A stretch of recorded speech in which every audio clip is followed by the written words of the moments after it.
أعوذ بالله من الشيطان الرجيم. بسم الله الرحمن الرحيم.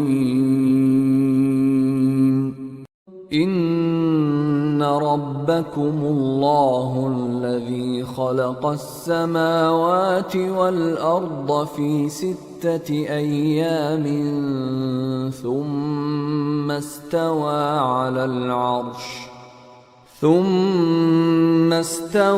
على العرش يغشي الليل النهار يطلبه حثيثا والشمس والقمر والنجوم مسخرات بأمره ألا له الخلق والأمر تبارك الله رب العالمين.